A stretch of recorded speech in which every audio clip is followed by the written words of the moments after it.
So, yeah, the road so far, it's a lot of reading for seminary school. It is a lot of reading. And when I say a lot of reading, I mean a lot of reading. It's about 45 pounds from that truck.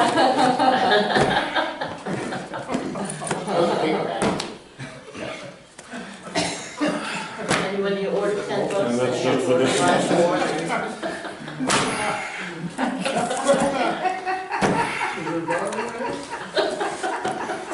Qualify for a volume discount. It's like Santa's sack. A lot. So, have you finished them all? No. I have not. I believe the ones that I've actually finished are That little one there.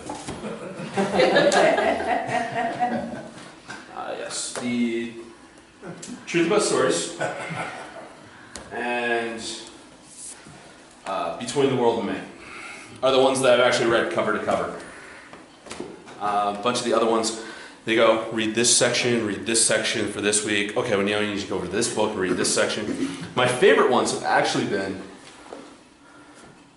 I know I'm going to get them buried, are actually the A Documented History of Unitarian Universalism. Because I did not know a lot of the history of the Unitarian Church coming into everything. This has been, out of all these books, this is actually my favorite. This is like the one where I have to get it's like, okay, history assignment for the week, read this book. I'm like, yay, what new cool thing do I get to find out? Because it's all collections of, from services, there's different theological writers from the 16th century, Francis David, Fathus Socinus, John Locke,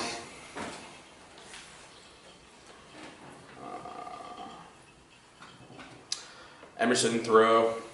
It's all sorts of stuff in here, and it's nice to be able to go back and look through because it's pretty much a lot of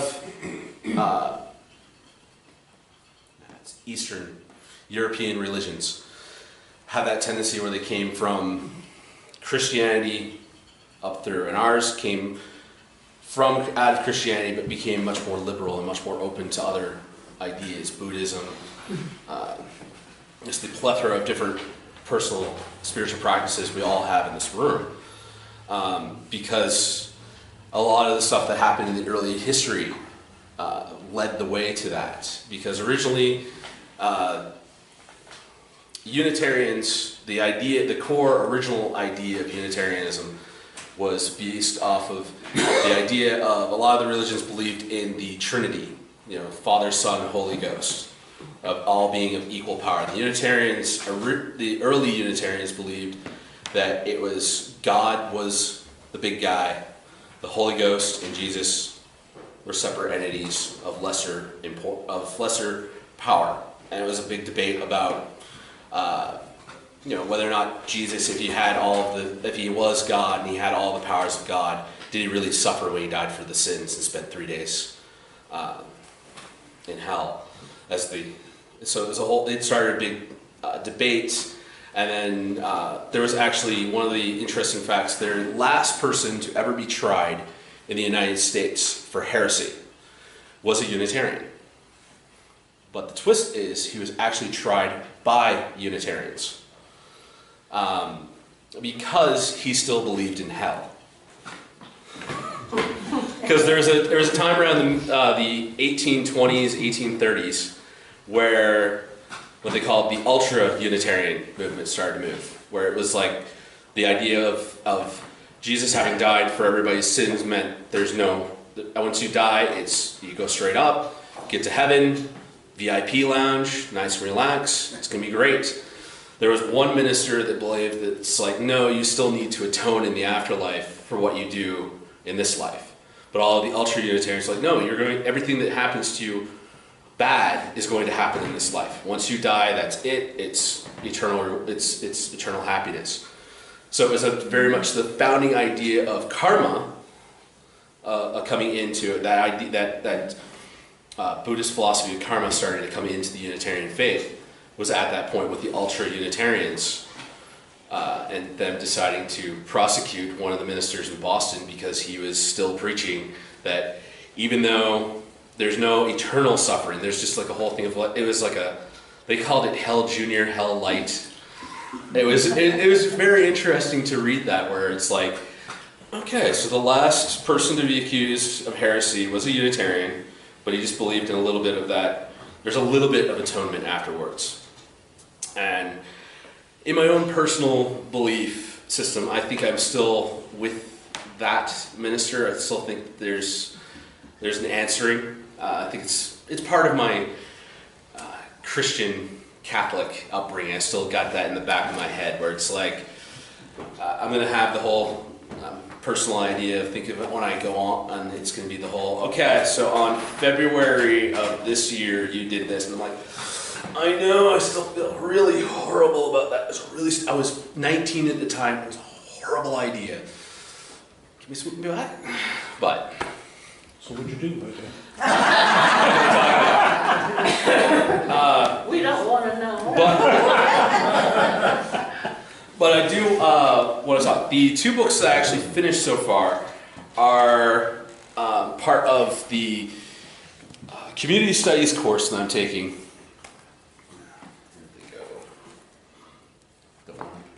Knock over the stack of books. The Truth About Stories is written by Thomas King. He's a Native American author who is from California, who now lives in Canada. And Between the World with Me is a African American author from Baltimore. So the community studies course that I had this year has a huge social justice sub-theme to it. It's also the theme this year for the UUA as a whole. So there's a lot of these kind of books where we're reading about the how white privilege and a lot of the negativity that comes with that. And when I was reading Between the World with Me, there was also one of my fellow students posted a video on one of our discussion groups on YouTube that showed reactions to the open carry laws, because right now in our political system and news system, gun control is being a hot topic. But it was the difference between a white man walking down the street with an AR-15 and a black man walking down the street with an AR-15. White guy walks down the street, one police officer comes over, asks him a few questions, and he's like, so what are you doing this? And the guy's like, oh, it's open carry law, this is my right as an American citizen under the Second Amendment, I can carry my gun, and just walk down the street.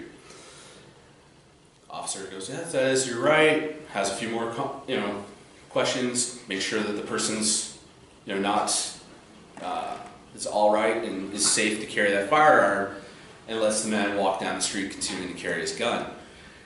And then it shows what happens when an African American man is with the same gun, is walking down the same street, same time of day. And I was just shocked. It was one cop shows up, gets out of his vehicle, draws his firearm, points it at, goes down on the ground, hands behind your head. Another cop shows up, pulls his gun, is again saying, get on the ground. 3 more cop cars show up. The K-9 unit shows up. The gun is taken away. The man is lifted off of the ground in handcuffs, thrown in the back of a car, just because of the color of his skin. And this is where I will get into a story about when I was 19. And I really thought about the element of white privilege that I had one time. I was living down in Bar Harbor. It was me, my friends Andrew, Toe, and Will. Well, we called him Toe. There was like 15 Chris's in my high school, so Every Chris got a nickname. The four of us, again, huge nerds. I think everybody knows that about me already.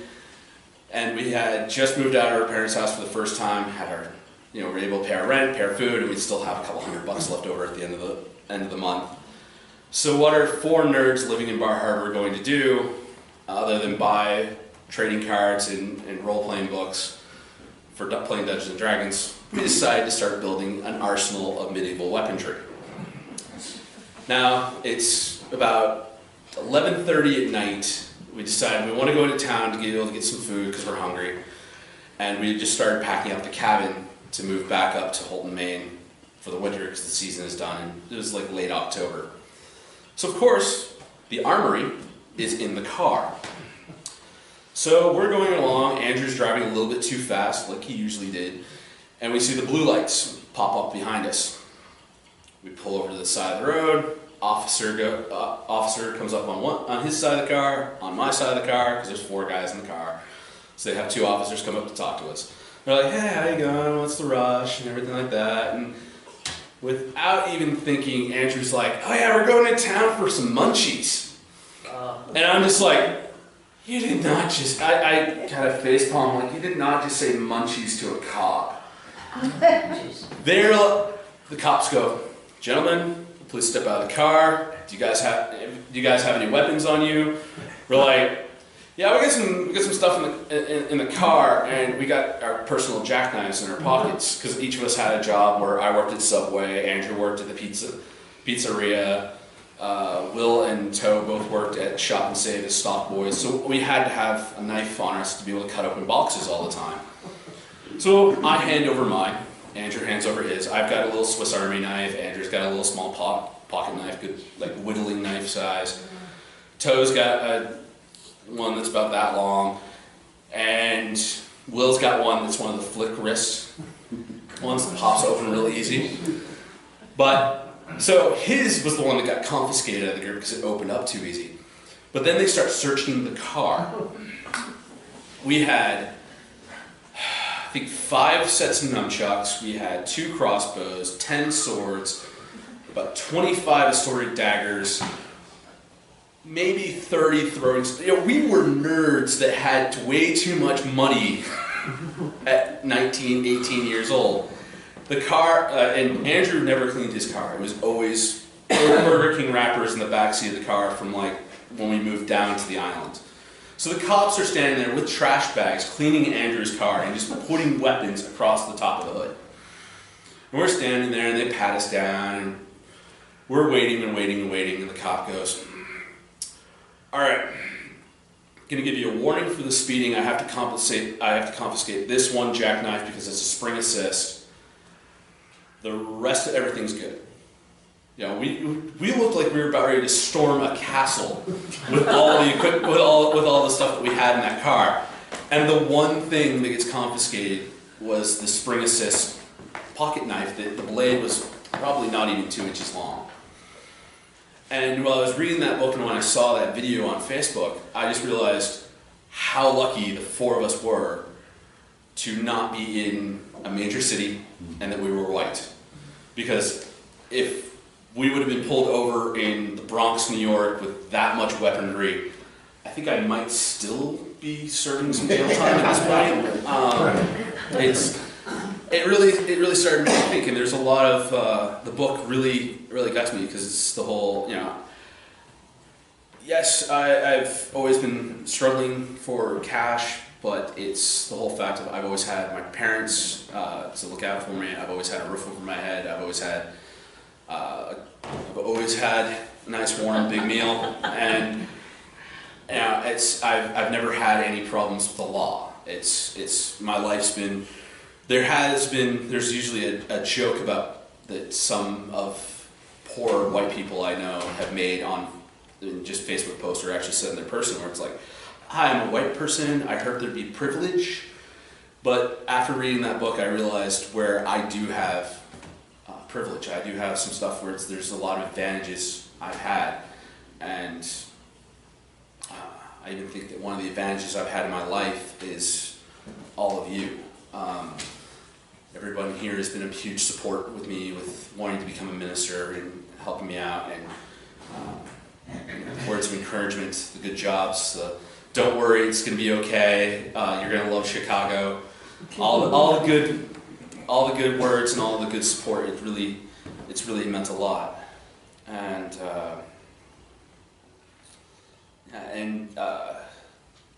speaking of support and stuff like that, one of the things for my community studies course that I'm doing is another volunteer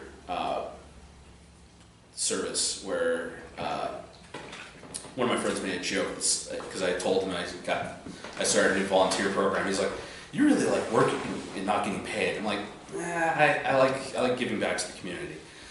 I'm volunteering right now down to the Carleton Project. It's an alternative high school. It's located downtown. There's a few of people in my social group that are students there, and originally the Carleton Project, when it first formed back in 2000, had kind of a negative opinion with some of the members of the community in town, where it was the place where the bad students went. It was the place for the dropouts, the troublemakers, the pregnant teen moms. It was just like, this is where we're going to put them so we can just so they get passed through and graduate. And there's still some people around town that still have that idea of that's what the Carleton Project is. And when I went in on my first day, I learned that is not what the Carleton Project is. Never listen to hearsay. Always get firsthand experience when you hear something about something around town. Because the Carleton Project is a lot like, their education model is a lot like what I'm doing right now. It's a lot of personal, independent, do it on your own, ask for some help from the faculty and staff and other students. But it's, the students down there are so totally invested. I mean, they can complete their high school diploma in a year and a half instead of the 3 years, like if they're a freshman, sophomore. Yeah, if they're a sophomore, they could graduate when they're 17. Just because all their homework assignments are right online, and it's all set up so they can just go here, go here, go here, go here, step one, and go all the way through. A lot of them can test out, so if they're really good in math, they don't have to take math classes because they tested it out. I looked at it and I was like, wow, I wish that would have been an option when I was in high school and at Holton High School and having problems with bullying and all the stress that I was going through while I was there. And luckily I was able to transfer out to Hodgdon, became king of the nerds, and was able to finish my high school diploma there in a safe and secure environment. But a lot of the kids that go there, they don't have that safe and secure environment. They don't have the good home life. They're under a lot of personal stress, and the school, like, I've seen so much personal investment. I actually have a policy called wake up meetings. So it's the kind of we need to have a talk, all this, all right, I have a problem, this is the problem, how are we going to fix this? And it's not the teachers that are doing this. It's not the teachers saying, okay, we've got a problem, everybody's going to start picking up after themselves. It's the students. One of the first days I was there, one of the students had reached his breaking point of two of the other students constantly getting into arguments. Every day one would say something to the other, and the other would just snap back, and they just start fighting the entire rest of the day. So the third student's like, hey, I can't put up with this. You guys are making it hard for me to study, making it hard for everybody else. How are we going to fix this? And I was just floored by the personal investment and freedom that the students have to be able to have that conversation. Because in the regular high school, it would have been, student goes to the teacher, hey, can you fix this problem because these two won't stop fighting, and the teacher's under stress, doesn't really have the time, and just passes the buck along to the assistant, the vice principal, or the vice principal's just like, all right, you two, we're fighting today, detention, learn to get along. If you don't learn to get along, give you more detention. Here it's the students, they're in charge. It's sink or swim to them. If I would have been involved with that when I was doing my student teaching, when I was thinking about being a high school English teacher, I definitely would have, instead of giving up after they couldn't find my placement and started giving me the runaround of, well, we can't find you a placement, you're gonna have to come back, complete next semester, and pay again. I think if I would have been involved with the Carlton Project, I would have actually been like, all right, I'm gonna keep going to be able to get in to be part of that, because it's the students, if they don't want to be there for the day, they can go home. It's voluntary. If the student's just like, I don't want to be here, it's like, door's right there. You're not chained to your desk. You can leave if you want. You're not going to get credit for being here today, but you can leave if you want. It's like very much preparing the students for college, because college is, there's nobody saying, okay, you need to get up in the morning and go to class. There's nobody, and when you get up, and a lot of them actually even have jobs where they can actually, if they have to work, and they're scheduled for work that day, they don't have to come into class, because they're just like, oh, my work schedule, I'm not going to be here Wednesday, I've got to work. And I see them being so much more adult than so many other people I remember going to high school with, who were just like, I'm just here, I have to be here, I don't want to be here, and just going with the flow and just riding along until graduation, and then have no idea what they're going to do after graduation. One of my friends who graduated from the Carlton Project, she's actually in Carmichael, California. It's right outside of, I want to say, San Diego. She graduated from the Carlton Project down here in Holton, and is a semi-professional model while paying her way to go through beauty school. Like, she wants to get into professional makeup and do that as her career for her life. One of my other friends who went to the Carlton Project, he's actually last month, while I was in Chicago, he's actually gotten to be a shift manager after working at Domino's for like 2 months. So the kids there, I'm just so impressed with how motivated and driven they are with their education. So getting to go in there 2 days a week kind of sparks me when I leave. I'm going right into my huge stack of books, because if 15, 16, 17, 18-year-old kids are working that hard to get their high school diploma, I can sure work just as hard and harder than they can to get my master's degree. So it's definitely a great thing. It's definitely motivating. Seeing their motivation motivates me, helps renew that drive, because that is a huge stack of books. That is just First semester. that's one semester. That is one semester. That's why the huge stack of books. Mom, how much did we figure that came out to? Like five? Just a little over 550. Over 550. Yeah. So that's one of the reasons why I asked Dave if I could start the Fenn Seminary Fund Jar, which we're gonna keep putting out if anybody wants to donate any little pocket change or anything to help out. Because I thought that financial aid was going to be all set. I'd have to go out for like a week, like I did this past time, and I could manage everything. But January I have to go for a month. It's basically move to Chicago for a month, then go back for another 2 weeks. It's going to be a lot of, like my opening words, a lot of traveling. But this is what I want to do. This is hell or high water. I'm going to get that degree. I'm going to become a minister. And my job, the role that I want after that, is I want to be the supply minister. I want to travel, and I want to go where I'm needed, because part of what made me start coming to church and working for the cafe was the fact that I needed that personal, intrinsic motivation of feeling to be needed, feeling to involve myself in the community. So this is the rewarding work that I know I was meant for. This is what my path brought me to. And try not to get emotional. You're like your mother. Mom.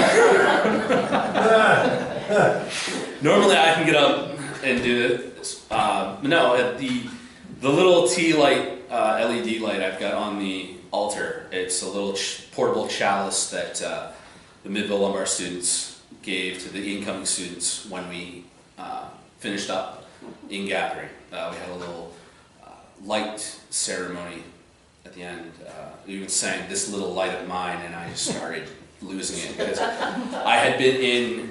All right, I'm here. I need to learn stuff. I need to figure out figure out my schedule, figure out everything that's going on, take notes. I was very much in what I like to call my information absorption mode, and I was just like, okay, let's take everything in, and I wasn't really processing everything. And then I had they hand me that little light, and I just started losing it, and I'm just like I am now. And there's a string that I've got wrapped around my wrist. The string went around and wrapped around every new student's wrist to show how we were interconnected. And they cut the strings off and tied them on our wrist. And I have not removed mine. I'm going to wait until it falls off. No, it's definitely, this is the crazy twist and turns of my life. The international radio DJ career that I regret sometimes giving up, because I wanted to be able to experience and embrace college more and be able to have some more free time. That led me to be able to join the fraternity, where I started to first get my experience in community service, because that's one of the reasons why I gave up my nice Z-list celebrity status as Jeff C., host of the RMF show on WBCQ. Gave it up because I felt like I wasn't doing anything with my life. I was going to class, I was going, on the weekends I'd go to work, and the Kappa Delta Phi, the fraternity, was always doing fundraisers for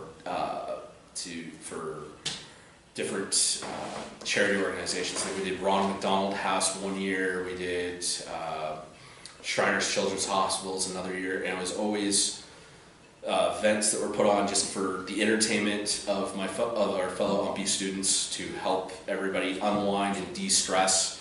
The fraternity put on a breakfast at 10 o'clock to midnight at the end of every semester, right before finals week, just so all the students are like up until midnight on reading day. It's the last day before finals start. In that last cram session of study, and can have a break, get something to eat, and not have to order a pizza and run across town in order to find something at 10 o'clock, because, well, Holton kind of shuts down around 6. Prescott shuts down around 9:30, when it's like everything's closed and you can't find anything.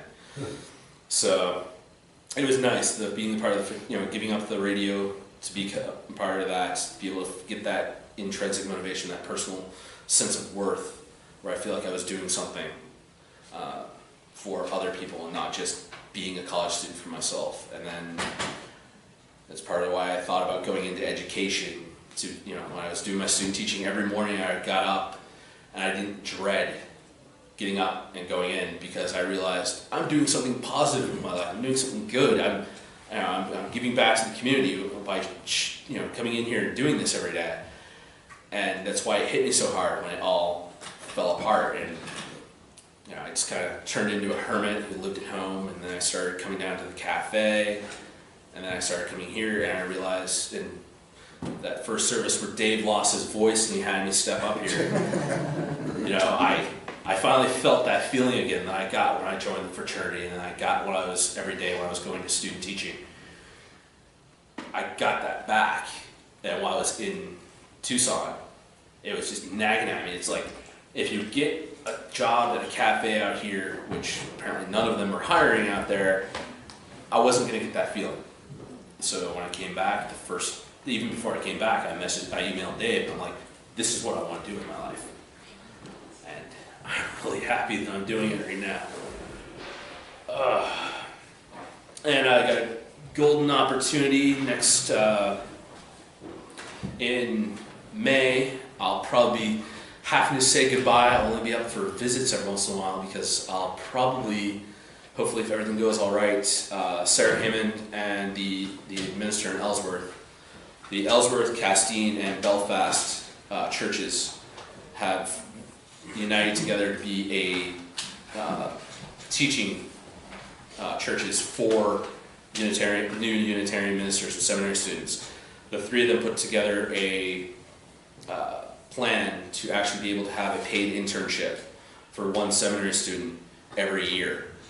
And I'll be doing my interview next month to hopefully be their next year's seminary student.